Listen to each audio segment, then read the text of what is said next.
الله الرحمن الرحيم إن الله وملائكته يصلون على النبي يا أيها الذين آمنوا صلوا عليه وسلموا تسليما اللهم صل على سيدنا ومولانا محمد معدن الجود والكرم وآله الكرام وأصحابه العظام وابنه الكريم وبارك وسلم. أعوذ بالله من الشيطان الرجيم. بسم الله الرحمن الرحيم. تسبح له السماوات السبع والأرض ومن فيهن وإن من شيء إلا يسبح بحمده ولكن لا تفقهون تسبيحهم إنه كان حليما غفورا. اس کی پاکی بولتے ہیں ساتوں آسمان اور زمین اور جو کوئی ان میں ہے، اور کوئی چیز نہیں جو اسے سراہتی ہوئی اس کی پاکی نہ بولے. ہاں تم ان کی تسبیح نہیں سمجھتے، بے شک وہ حلم والا بخشنے والا ہے. اللہ تبارک و تعالیٰ نے اس سے پہلی والی آیتوں میں فرمایا کہ یہ کفار و مشرکین اللہ تبارک و تعالیٰ کی ذات میں اوروں کو شریک کرتے ہیں، حالانکہ اللہ تبارک و تعالیٰ اپنے کسی شریک سے ہمسر سے پاک ہے. اللہ تبارک و تعالیٰ کی تسبیح بولتی ہے. تسبیح سے مراد، تسبیح کا مطلب یہ ہوتا ہے کہ اللہ تبارک و تعالیٰ کو ہر عیب اور ہر نقص سے پاک ماننا. ہر عیب اور ہر نقص سے پاک مانتے ہوئے اس کا ذکر کرنا، اس کی بڑائی بولنا، اس کو کہتے ہیں تسبیح. تو اللہ تعالیٰ فرماتا ہے ساتوں آسمان اور زمین اور جو کچھ ان میں ہے، یعنی کوئی چیز باقی نہیں ہے. دنیا جہان کی ساری چیزیں اللہ تبارک و تعالیٰ کی تسبیح بولتی ہے، ساری چیزیں بولتی ہیں، اور اس کے علاوہ اور کوئی چیز نہیں ہے جو اسے سراہتی نہ ہو، اس کی پاکی نہ بولے. یعنی جمادات، حیوانات، ساری چیزیں اللہ تبارک و تعالیٰ کی ہی کیا کرتی ہے؟ پاکی بولتی ہے. لیکن اللہ تعالیٰ فرماتا ہے تم ان کی تسبیح کو نہیں سمجھ سکتے. ہر چیز پاکی بولتی ہے لیکن تم سمجھ نہیں سکتے.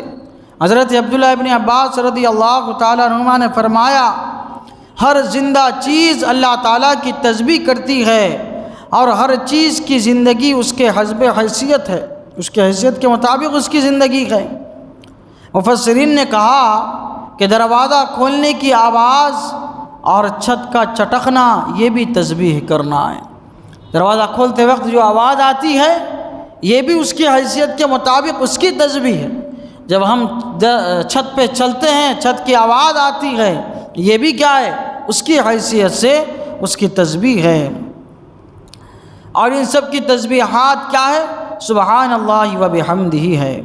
حضرت عبداللہ ابن مسعود رضی اللہ تعالیٰ عنہ سے منقول ہے کہ رسول کریم صلی اللہ تعالیٰ علیہ وسلم کے انگشت مبارک سے پانی کے چشمے جاری ہوتے ہم نے دیکھے، اور یہ بھی ہم نے دیکھا کہ کھاتے وقت میں کھانا تسبیح کرتا تھا، تسبیح بولتا تھا. ہم سمجھ نہیں سکتے، لیکن حضور صلی اللہ تعالیٰ علیہ وسلم کے صحبت مبارک کی برکت سے ہمارے دل ایسے روشن تھے کہ ہم کھانے کی تسبیح کو جو ہے وہ سنا کرتے تھے. حضور سید عالم صلی اللہ تعالیٰ علیہ وسلم نے فرمایا کہ میں اس پتھر کو پہچانتا ہوں جو میری بعثت سے پہلے مجھے سلام کیا کرتا تھا. یعنی جب حضور صلی اللہ تعالیٰ علیہ وسلم نے ابھی نبوت کا اعلان نہیں فرمایا تھا، جب آپ راستے سے گزرتے تھے تو پتھر آپ پر صلاۃ و سلام بھیجا کرتے تھے. تو حضور صلی اللہ تعالیٰ علیہ وسلم نے فرمایا میں ان پتھروں کے سلام کو سنتا تھا، اور ابھی بھی میں ان پتھروں کو جانتا ہوں. تو ساری چیزیں جو ہیں اللہ تبارک و تعالیٰ کی تسبیح کرتی ہے، لیکن ان کی تسبیح کو سمجھ نہیں سکتے. ایک مرتبہ حضور صلی اللہ تعالیٰ علیہ وسلم کی بارگاہ میں حضرت ابو بکر، حضرت عمر، حضرت عثمان غنی رضی اللہ تعالیٰ عنہم حاضر تھے. حضور صلی اللہ تعالیٰ علیہ وسلم نے کنکریاں اٹھائی، 7 کنکریاں آپ کے دست مبارک میں آئی. تو جیسے ہی وہ آئی ان سے تسبیح کی آواز آنے لگی، بالکل ایسی جیسے شہد کی مکھی بھن بھناتی ہے، شہد کی مکھی جیسے بھن بھناتی آواز آتی ہے، ویسی ان سے تسبیح کی آواز آنے لگی۔ پھر آپ نے رکھ دیا، جیسے ہی آپ نے رکھا ویسی آواز بند ہو گئی۔ پھر آپ نے دوبارہ اٹھایا، حضرت ابو بکر کے ہاتھ میں دیا، ان کے ہاتھ میں بھی آنے لگی، وہ بھی سننے لگے۔ حضرت عمر، حضرت عثمان غنی کے ہاتھ میں دیا، وہ بھی سننے لگے۔ جیسے ہی چھوڑ دیا ویسے کیا ہے، ان کی تسبیح بند ہو گئی، موقوف ہو گئی۔ وہ اپنی حیثیت سے اللہ تبارک و تعالیٰ کی تسبیح کرتے تھے۔ ہر جانور اللہ تعالیٰ کی تسبیح کرتا ہے۔ حدیث شریف کے مطابق مچھلی اس وقت پکڑی جاتی ہے جب وہ اللہ تعالیٰ کے ذکر سے غافل ہو جاتی ہے، پرندہ اس وقت مارا جاتا ہے جب وہ اللہ تعالیٰ کے ذکر سے غافل ہو جاتا ہے۔ ہر چیز اللہ تعالیٰ کی تسبیح کرتی ہے، یہاں تک کہ حضرت داؤد علیہ السلام نے ایک مرتبہ ارادہ فرمایا کہ آج میں اللہ تبارک و تعالیٰ کی ایسی تسبیح بیان کروں گا کہ آج سے پہلے کسی نے ایسی تسبیح بیان نہ کی ہو۔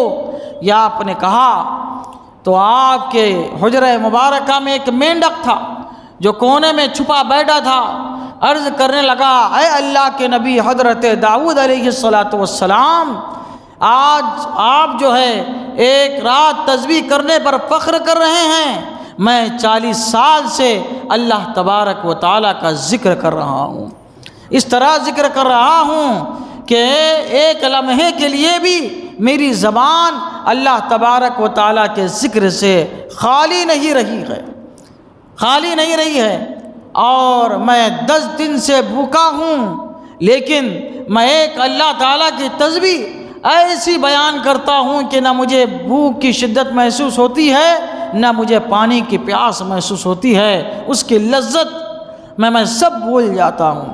حضرت داؤد علیہ السلام نے ارشاد فرمایا، وہ تسبیح کیا ہے؟ تو اس مینڈک نے کہا تسبیح یہ ہے، یا مسبحن بکل لسان، یا مسبحن بکل لسان و یا مذکورن بکل مکان، یعنی اے وہ ذات جس کی ہر زبان سے تسبیح جاری ہے، اور اے وہ ذات جس کا ذکر ہر جگہ ہو رہا ہے۔ یہ تسبیح جو ہے میں بیان کرتا ہوں۔ حضرت داؤد علیہ السلام نے ارشاد فرمایا، اس سے بلیغ تر تسبیح تو میں بھی نہیں کہہ سکتا ہوں۔ تو اس طرح جو ہے جانور، لکڑیاں، پتھر وغیرہ ہر چیز اللہ تبارک و تعالیٰ کا ذکر کرتے رہتی ہے، لیکن اللہ تعالیٰ فرماتا ہے تم ان کی تسبیح کو نہیں سمجھ سکتے، اور بے شک وہ علم والا، بخشنے والا۔ اللہ تعالیٰ کیا ہے؟ ہمارے عذاب، ہمارے گناہوں کو دیکھتا ہے، کفر و مشرکین کے کفر و شرک کو دیکھتا ہے، لیکن عذاب نازل نہیں فرماتا، کیونکہ اللہ تعالیٰ علم والا ہے، عذاب میں جلدی نہیں فرماتا، اور جو اس کے بارگاہ میں آئے تو اللہ تعالیٰ اس کی توبہ قبول فرمانے والا ہے، بخشنے والا ہے۔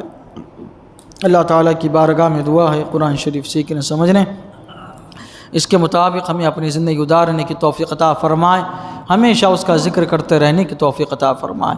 صلی اللہ تعالی علی سیدنا محمد وعلی آلہ وصحبہ اجمعین برحمتک یا رحمۃ۔